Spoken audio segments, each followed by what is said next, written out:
Yes. So Carolina calls tonight, so I would encourage you to be there. Makes Tuesdays a late night for us, and the hour that I get to spend at Backstreets for the radio show tonight is adding another hour of work once the radio show's over when I come back over here to the facility tonight. So hopefully you guys can take part in Carolina calls to make it worthwhile as well. But looking forward to being there.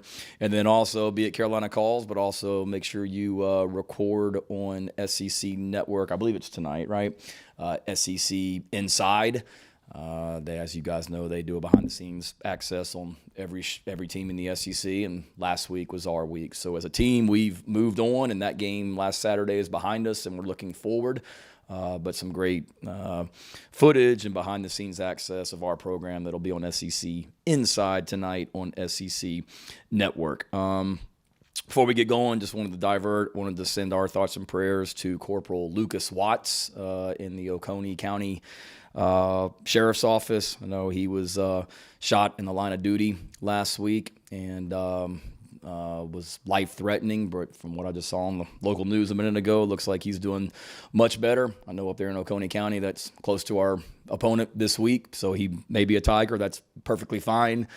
Just wanted him to know that all of us here in Gamecock football are thinking of him, and thanks to my father-in-law is in law enforcement, has been for his entire career, and certainly blessed and thankful to have so many guys like Lucas that protect us and keep us safe also. So thinking of you, Lucas.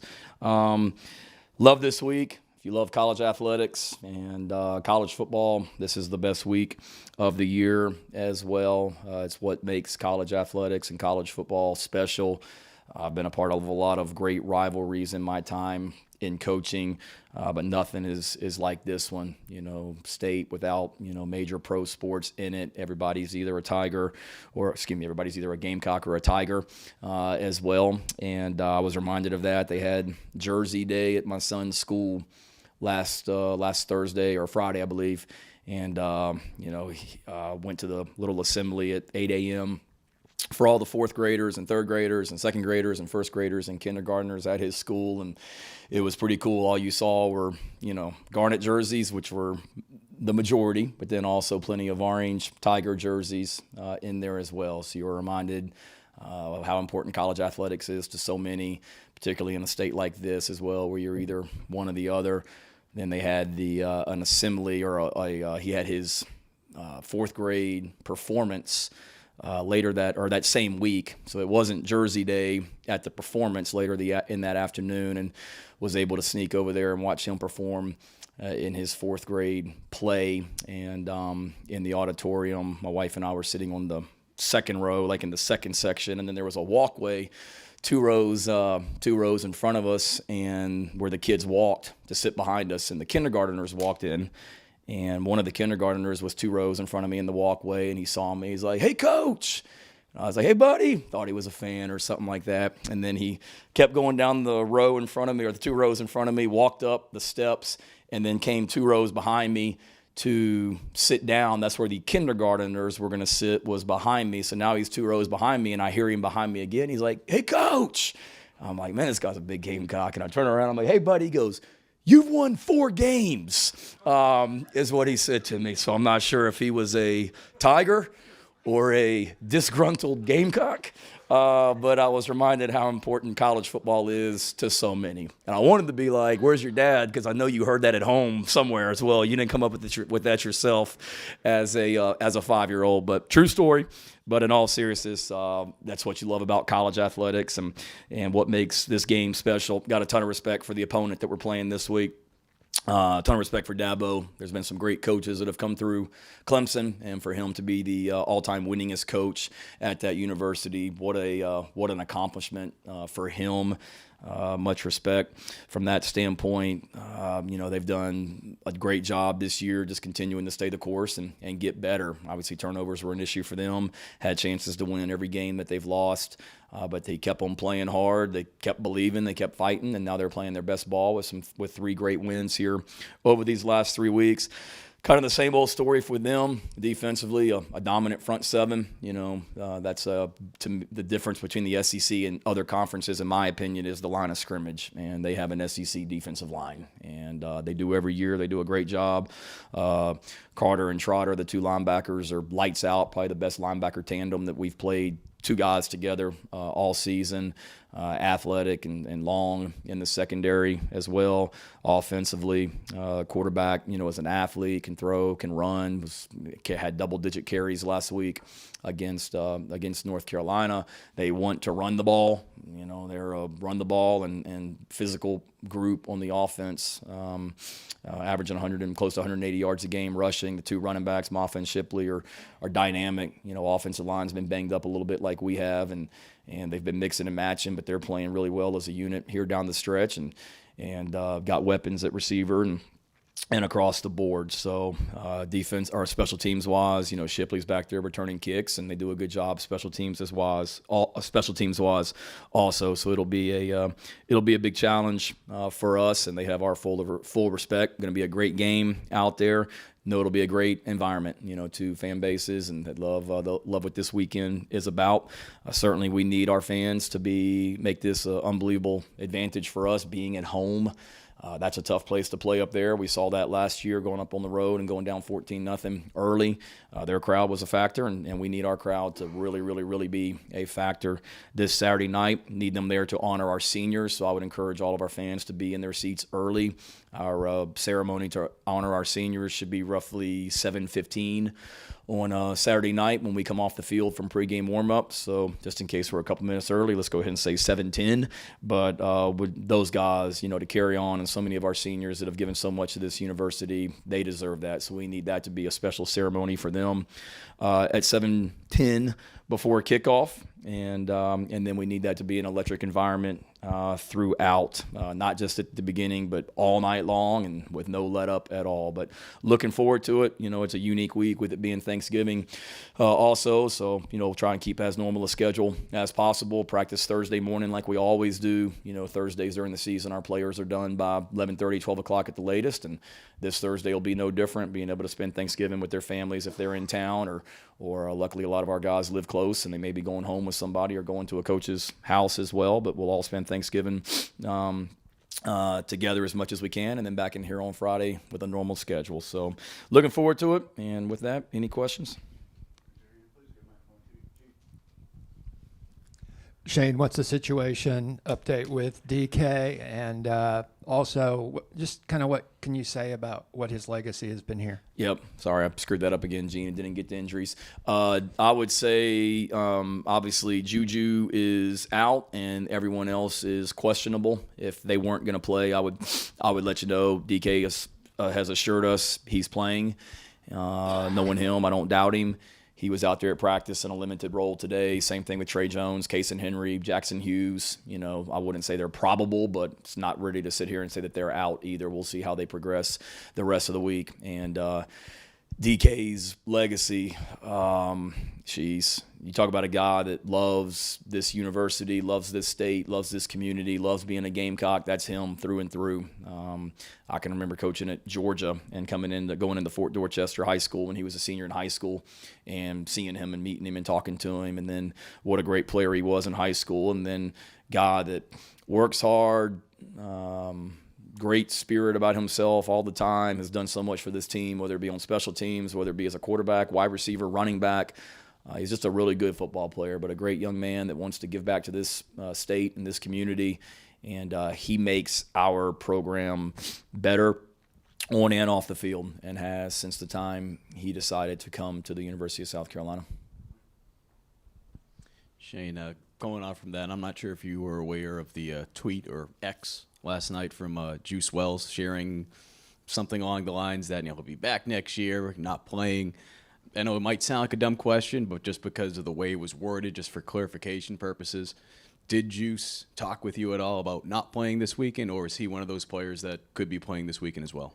I wouldn't count on it. If Juice came to me today after this press conference and said he wanted to play this week, it wouldn't shock me. I'm not counting on that happening though, Mike. I met with Juice a couple times last week, and and over the weekend or after the game as well. So that the post that he had on X last night didn't surprise me as far as what he announced. Did not anticipate him playing this week, but again, if Juice decides he's in the right frame of mind and feels good physically and he wants to, then great, but we're not counting on that. And I know you guys are focused on this game, but I have to ask you, just knowing that some of the circumstances with the eligibility rules, are you guys anticipating the NCAA putting that waiver in place again with being able to allow players to play in a fifth game for a bowl game? And I bring that up just because there's multiple players on this team. And again, I'm sure you guys want to win and you're focused on this week. But do you think about that at all, and have you anticipated that? Yeah, every decision we've made as far as guys playing in their 4 games, 5 games, whatever it might be, has been with the anticipation that in a bowl game they would have the waiver just like they had last season, which needs to happen because of the transfer portal and everything else, guys leaving early for the NFL draft. Guys need to be able, in order to field a roster. I mean, we saw that last year with us in the Gator Bowl when we had some attrition, guys that left the program or decided to start preparing for the NFL draft and didn't play in the bowl game. We were down some bodies, to say the least, and being able to utilize that is for player safety, if anything. I won't ask you if you've ever dealt with plantar fasciitis. Yeah. You got asked that Saturday in the by our rival, and right? When I went whether I went to college. St. John's, yes, and he said that sounded like a smart school. It is a very smart school to all the Red Storm alumni out there. Maybe that's what it was. So where'd you go to school? That sounds like a smart school. Yeah. I'm glad you're paying attention. Yeah, I listen to everything. The good stuff. I don't, not everything. But I did see that press conference, so always good to know what's going on with our rival. Right. Shane, you mentioned the transfer portal just a minute ago and stuff like that. Win or lose, we're going to get into that period where, I mean, it's kind of a new reality here where one day you might have 1 or 2 of your guys saying, well, listen, I think I'm going to go elsewhere. And then 3 days later, you may have some other, Power 5 player say, I want to come see you. How do you balance the time it takes to kind of mine the transfer portal, pay attention to the transfer portal with, the normal time spent on high school recruiting, traditional recruiting? Yeah, no, it's a challenge. And I think every year we are learning and adjusting and tweaking. For example, last year when the portal opened, that was also about the same time where the high school contact period could open, and we were gone the bulk of the time recruiting and on the road. Now, part of that was going to see guys that were in the portal potentially, but also going into high schools. This year our thought process is to spend a little bit more time in Columbia just around our players. When the portal opens, exams will be getting ready to get started, and just being around our guys a little bit more as well. Not trying to babysit and keep guys from leaving. I'm not saying that, but just, we're in-house where you're communicating with your own players. And then if somebody does pop up in the portal, we're all sitting here as a staff, and we can maybe look at a guy, find out some information, and find out if he's a guy that we need to go pursue, as opposed to me being in Connecticut on a recruiting visit and Dow Loggins is in, I don't know, Tennessee, and then Clayton White or Sterling Lucas are in Baltimore, and we're all spread out. So that's one thing. I think the hardest thing from that standpoint is just when a guy does enter the transfer portal, not just us, but every school in America literally has about 24 hours or less to figure out if this is a guy that we want to pursue. And high school recruiting, I mean, we spend 3-4 years developing relationships with young men and their families. And with the portal, you gotta, it's a race to a lot of times get these guys on campus. And they're trying to decide, okay, I got 2 or 3 official visits. Where am I going to go? And you got 20 schools that just offered them. So that's tough, just the timing of it. We want to be very thorough on the kind of people we're bringing in our program. But for us, it's always going to start with high school recruiting. It's always going to be retaining our own roster, so you're having those conversations with your own players and want this to be a place where guys want to be, and they don't need to go elsewhere. But those are just those are conversations that are constantly happening, but it certainly is a challenge because you're you got signing day and everything else, and there's a lot happening before the holidays, and then after the bowl game it's the same thing, because now you're trying to do the same thing, but it's even more spread up because you're trying to get guys in school in January when classes start here at Carolina also. Spencer was saying how you really have to take the emotions out of this game in order to execute, but how difficult is it to actually do that when there are so many emotions involved in this rivalry? It's tough. I think it's every rivalry that's the case, whether it's Virginia Tech, Virginia, or Ole Miss, Mississippi State, or Texas, Oklahoma, or any of the ones that I've had a chance to be a part of. It's emotional. It's emotional for both teams. But to me, on Saturday, the team that wins is not going to be the team that dislikes the other team more. It's going to be the team that plays the best and coaches the best, so really focus on, doing your job and doing it at a high level, and it's an emotional game, but you can't get out there and lose your mind in a lot of ways. I thought, 2 years ago I made the mistake. I think I've told you guys before. I feel like in a lot of ways I didn't have we were ready to play and fired up and all that, but probably weren't in the best frame of mind, and we went out there and we played like crap 2 years ago out here in Columbia. And not that we've had wholesale changes in how we approach this game, but you learn that everything is heightened this week as well, and it's not just for this game, it's every rivalry game going on across the country. That's part of it.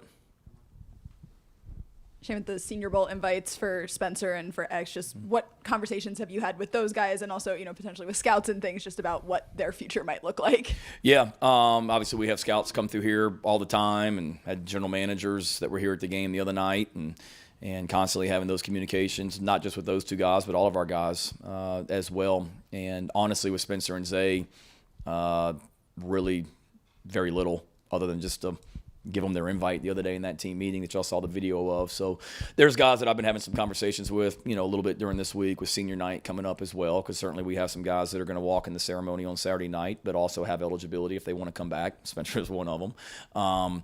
But those guys, not much. Our focus, and it really is this week, and let's be the very best we can this week. But anybody that wants to ask about our players, whether it be Spencer or Zay, I'll always be honest with NFL teams and help our players as much as possible. Like I told our guys in the team meeting too, Spencer and Zay got those invitations to the Senior Bowl, and Marcellus Dial, I believe, had been invited to the East-West Shrine game, and there's some other All-Star games, and these are initial invites. I'll help all of our guys that decide to enter the NFL draft to help them get in as many All-Star games as I can. And just because you maybe didn't get invited right now doesn't mean you're not. Darius Rush, for example, played in the Senior Bowl last year, and I don't think that invitation came in until the middle of December as well. So, best thing our guys can do is go play well on Saturday night, and the rest will take care of itself.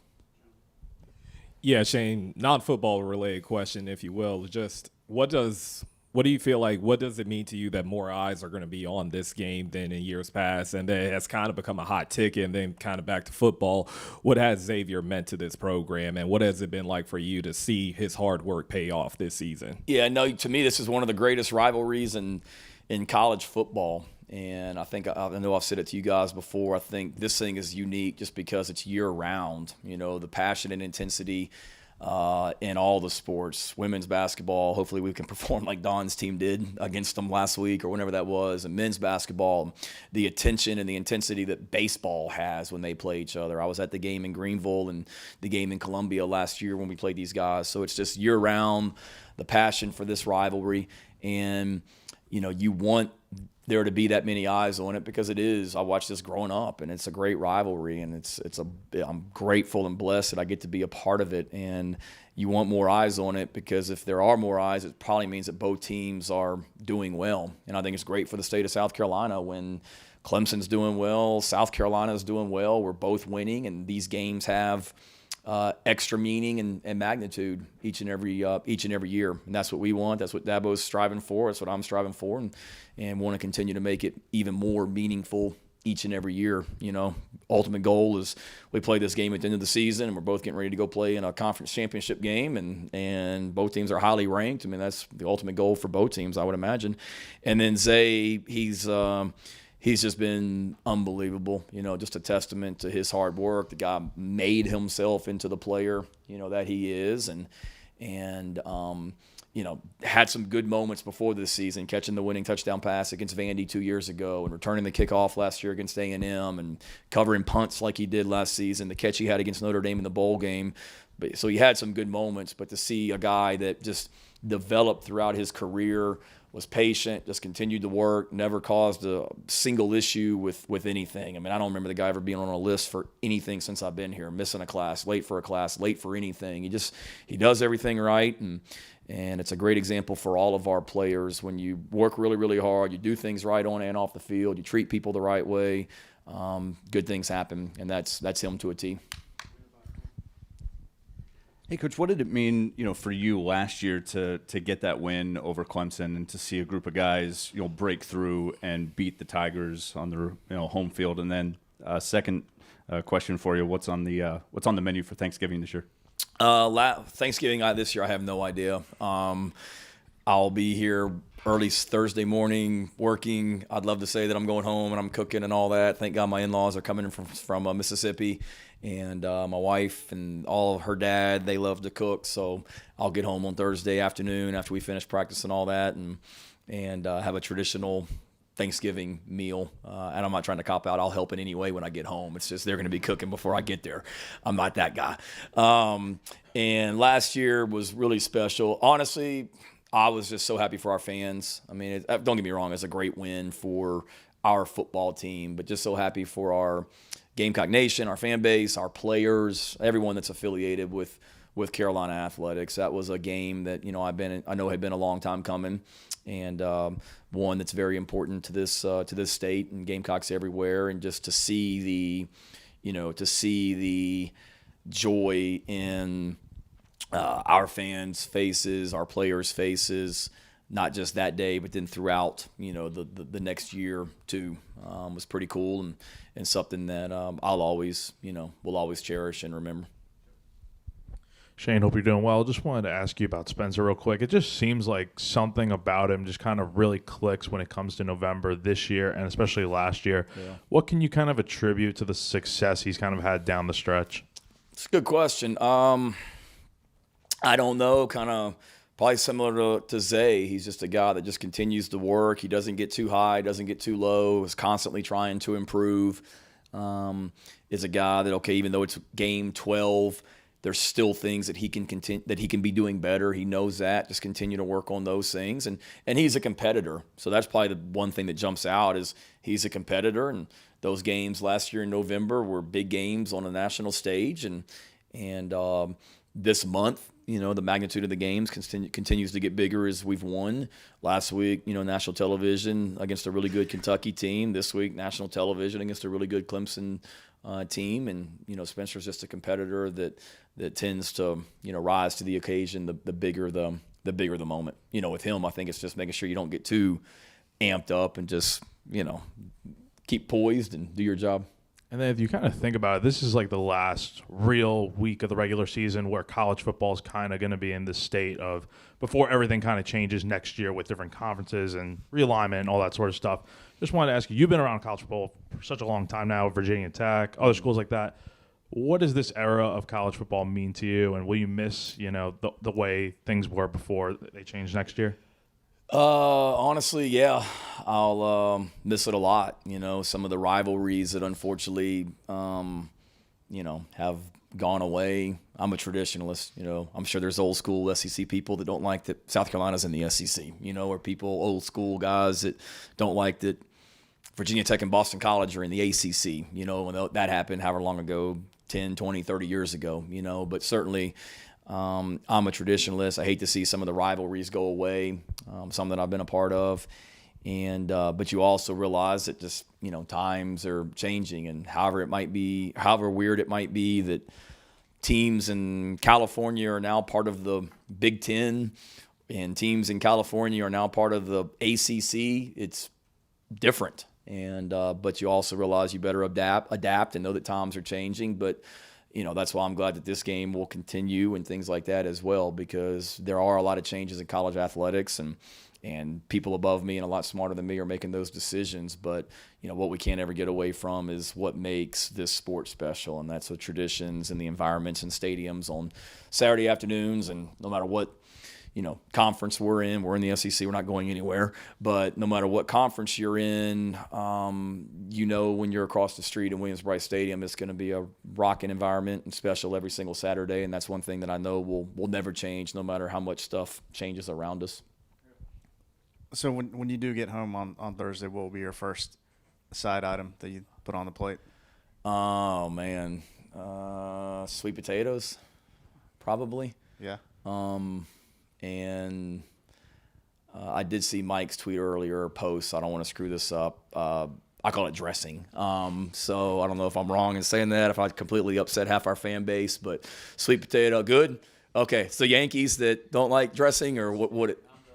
You're the outsider. All those Southerners call it dressing. So dressing, and then sweet potatoes would be the first side that goes on my plate. Well, their dressing and stuffing can be different things, though. Okay, well, dressing is what I've called it. So whatever stuffing is, we're not going to break it down. But to me, dressing is dressing, and not like salad dressing, like the dressing. Sure. And then sweet potatoes. Yeah, I call it dressing. Okay. All right, perfect. We're good then. All right, yeah. All right. So on to something slightly less controversial. The Debo Williams hit from the other night. What can you share any thoughts about that, and also with that, how challenging is it for guys who play defense to play defense when they've got to worry about not hitting guys too hard? It's challenging. There's a lot of times I watch games just like you do, and I see things that get called for targeting, things that don't get called for targeting, and you sit there and kind of scratch your head on why that got called, why that didn't get called. And I know it's very black and white as far as what they're looking for and things like that. Player safety is of the utmost importance, and that's what we're certainly for. We try and educate our guys as well. I know Debo's looked extremely violent the other night, and it was, but Debo plays he plays football violently, and I know it's tough in a situation like that where the quarterback is Debo's coming to hit him, not illegally or trying to hit him in the head, and then the guy, starts to slide. But it just is what it is. When the guy initiates his slide and starts to go down, you can't keep going and hit him. So you try and teach off that and educate our guys from that, and know that their safety and the safety of the opponents is the thing that's most important. Hey, Coach. Could get some guys back along the offensive line this week. Does that change things at all regarding how you game plan against a disruptive defensive front that Clemson rolls out? No, we're going to need all of them. We can get back healthy with this group. They return a lot of really good players and brought some freshmen in that are dynamite up front. But, yeah, certainly if we could get some more guys back from a depth standpoint, because where we are right now, we've gotten guys back like Vershawn, but we also have some guys, Tyshawn Wanamaker, whoever it might be, that they're technically a backup at like two different spots. And if you could get some guys back, that helps with practice, that helps with development during the week, and certainly being able to get some guys back could maybe help us from a schematic standpoint, getting a guy back that maybe does something really, really well, that maybe he does better than some of the other guys that are in there. So we'll take them all. But as far as does it change how you game plan, not really. Sunday night and all day Monday night is the bulk of the game plan gets done, and then this afternoon and tonight will be third down. So it's hard we're optimistic some of these guys are going to be able to play, but it's hard to say, okay, let's game plan this for that guy, knowing he may not be able to play on Monday. Missing OD last week, obviously you have him back available this week. How do you balance maybe wanting to start him, get him his reps, and also Judge and Emery played pretty well last week? How do you kind of go about managing that? Yeah, you can continue to try and get your best players in there, and O'Donnell's been the starter all year with Sell, but Judge has played in pretty much every game this season, coming in there and kind of being a third guy. Emery's a guy that continues to get better, so certainly O'Donnell and Sell have been our starters all year, and have been playing at a pretty high level for us here recently. And we'll also have confidence in Emery and Judge also based on how they played. So, we go into each and every game, and you hope you're not out there for a ton of plays, but the fact that those two guys came in and did pretty good on Saturday night gives you confidence that you can put them in there if you need to spell Sell or O'Donnell a little bit. Just one quick one, and then different one. Just first, you'll have a guest in attendance. Just any thoughts on, Donald Trump being at the game on Saturday? Nah, we're going to have, I think, 80,000 people in attendance. So I don't really think I can comment on all 80,000 people that are going to be in the stadium. I think it goes back to the question that was asked a minute ago about the magnitude on this game, the fact that Donald Trump and Nikki Haley apparently, and whoever else wants to come, President Biden, James Clyburn, whoever, from a political realm. I think it's just a great statement about those people want to be at this game. There's a lot of eyes on this game as well. And, it's another statement to me about the great things that are going on here in Columbia, South Carolina, whether it be football, city of Columbia, or academics, the state of South Carolina, women's basketball, men's basketball. There's a lot of great things going on in Columbia, and it's neat that, there's that much attention on this game. Second, what's the difference between the Spencer Rattler you met in 2018 or 2019 and the Spencer Rattler that'll walk out there for senior day? Honestly, I wouldn't say a ton other than just he's matured as anybody has. When you're I met Spencer when he was a senior in high school and was committed to Oklahoma and was 17 years old. And then now here he is in 2023. But even when I first met him in Oklahoma, and I can remember the day I met him down in the lobby at our football facility was the first time I met he and his dad. I was very just impressed with just how mature he was and poised as a senior in high school, sitting there talking to him about that day. And I remember having a conversation about Michael Vick, and he and I talking about how I had been in school with Mike, and my dad coached him and all that, just having that conversation and being impressed with just how grounded and poised he was. And then, as I've talked about with you guys before, seeing some of the things he went through at Oklahoma, sitting behind Jalen for a year as the backup quarterback. We played LSU and Joe Burrow in the playoff game that year and got crushed, but Spencer came in at the end of the game and played well. And then the very next season, he's the starter. Starts out 0-2 in the Big 12. We play Texas. He gets benched in the first half, but comes back in the second half, leads us to a 4-overtime win in Dallas that day. Didn't lose a game the rest of his career, at Oklahoma, won a Big 12 championship. Lost his job the next season, and then here he is. But I would say that he's the same guy in so many ways, and that allowed him to get through those battles and adversity that he faced. He's improved as a player and is older, but in a lot of ways, he's the same guy in my mind. And his best days are still in front of him as well. I know, going back to Emily's question about the NFL, that's one thing that has impressed these NFL teams so much about Spencer is this season and how he's handled some of the adversity behind him, injuries, youth, whatever you want to call it. And I've had NFL general managers text me that I'm even more impressed with Spencer Rattler after this year than I was, regardless of anything he's done on the field this season. Shane, you talked about the joy that the Clemson win brought the fans last year. How long were you receiving the pats on the back and the attaboys? And did it change to, okay, you did it one time, we're waiting for you to do it a second time? A while. That's the good thing about this game is you don't have a game to get ready for like 7 days later. So you can certainly enjoy this one if you're able to win it. But no, that was a fun one. That was a special day, the celebration on the field, the group of people that met us here at the facility when we got back that night as well, and then into the off season also. But, I understand too, you're only as good as your most recent game and most recent year or whatever you want to call it. So Gamecocks are competitive, and they were happy to do it last year, but now they're certainly, hungry to try and do it again. And we know what a challenge it'll be, but, I know Dabo said a few weeks ago, better buy stock in Clemson right now, and I feel the same way about Gamecock football. We're continuing to go in this direction as well, and the best days of Gamecock football are in front of us, Rick, and know that this rivalry is going to continue to be great, and both teams are going to continue to advance their programs going forward. All right. Happy Thanksgiving to all of you, and thanks for all you do for us also, covering us. Take care.